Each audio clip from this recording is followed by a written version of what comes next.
4 types देखेंगे सारी sentences की किस्मत। तो सबसे पहले सिंपल सेंटेंस को देखते हैं। तो simple sentence is an independent clause with no conjunction और डिपेंडेंट क्लॉज। सिंपल सेंटेंस होता है वो एक इंडिपेंडेंट क्लॉज होता है, इसके अंदर कोई कंजंक्शंस नहीं होती, ठीक है जी। For example the cat is black, ठीक है जी। आम लफ्जों में कि एक सेंटेंस जो होता है वो सिंपल सेंटेंस होता है। 4 टाइप्स के अंदर नेक्स्ट जो आ रहा है कंपाउंड सेंटेंस। कंपाउंड सेंटेंस होता है ये बेसिकली सिंपल सेंटेंस के जोड़ने से बनता है, जिसको मैंने आपको बताया कि सिंपल सेंटेंस को इंडिपेंडेंट क्लॉज कहते हैं। जब 2 इंडिपेंडेंट क्लॉज या सिंपल सेंटेंस आपस में जुड़ते हैं, कोऑर्डिनेटिंग कंजंक्शन जब इसमें लगती है, फॉर एग्जांपल एंड, बट, और, फॉर, नॉर, यट, सो, तो ये 2 सिंपल सेंटेंस को जोड़ के एक कंपाउंड सेंटेंस बनाती है। For example I kicked the ball and it hit Aslam. तो आपने देखा कि पूरे इंडिपेंडेंट 2 क्लॉजेस हैं और उसको एंड की मदद से जोड़ दिया गया, और यहाँ पे जो एंड है वो एक कोऑर्डिनेटिंग कंजंक्शन है क्योंकि ये कंपाउंड सेंटेंस को जोड़ रही है। आगे चलते हैं। टाइप है वो कॉम्प्लेक्स सेंटेंस की है।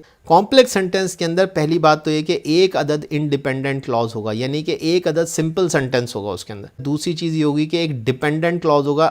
किसी भी चीज़ के अंदर अगर सब्जेक्ट और प्रेडिकेट है और वो कैपिटल लेटर से शुरू हो रहा है और पंक्चुएशन मार्क से एंड हो रहा है और आपको कुछ ना कुछ मतलब दे रहा है, ये वो सेंटेंस है। लेकिन वो सेंटेंस डिपेंडेंट सेंटेंस भी हो सकता है, जिसको हम डिपेंडेंट क्लॉज भी कह सकते हैं। डिपेंडेंट क्लॉज होता है असल में उसमें क्या लगा हुआ होता है, एक सबऑर्डिनेटिंग कंजंक्शन या सबऑर्डिनेटर लगा हुआ होता है।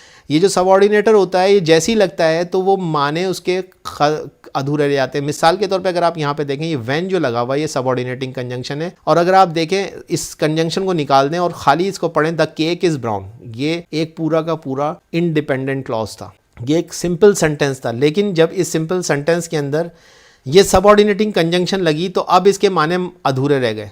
इसने कहा when the cake is brown, ठीक है जी। सॉरी के इसके अंदर W जो है वो स्मॉल लेटर से लिखा हुआ है, बेसिकली इसको कैपिटल लेटर्स होना चाहिए था। तो कहता है when the cake is brown. तो अब when the cake is brown के अंदर जो ये व्हेन आ गया ना, तो इसकी वजह से ये डिपेंडेंट क्लॉज बन गया, और इस डिपेंडेंट क्लॉज को कंप्लीट करेगा एक और इंडिपेंडेंट क्लॉज। जब वो इंडिपेंडेंट क्लॉज इसके साथ जोड़ दिया जाएगा तो अब ये इसको पूरा पढ़ा, when the cake is brown take it out the oven. जब केक ब्राउन हो जाए तो उसको ओवन से बाहर निकाल लें। तो आपने देखा कि किस तरीके से डिपेंडेंट क्लॉज बनता है। कॉम्प्लेक्स सेंटेंस के अंदर सबऑर्डिनेटिंग कंजंक्शन का इस्तेमाल होता है, तो फिर 2 सेंटेंस जुड़ते हैं, कम से कम एक इंडिपेंडेंट क्लॉज और एक डिपेंडेंट क्लॉज हो सकता है कि 2 डिपेंडेंट क्लॉज भी हो, तब भी कॉम्प्लेक्स सेंटेंस बन जाता है, ठीक है। आगे चलते हैं। कंपाउंड कॉम्प्लेक्स सेंटेंस क्या? अगर कंपाउंड सेंटेंस और कॉम्प्लेक्स सेंटेंस आपस में जुड़ जाए तो फिर कंपाउंड कॉम्प्लेक्स सेंटेंस बन जाएगा। कहता है the match was long but we won it which made us happy. Please like और subscribe कर दें। थैंक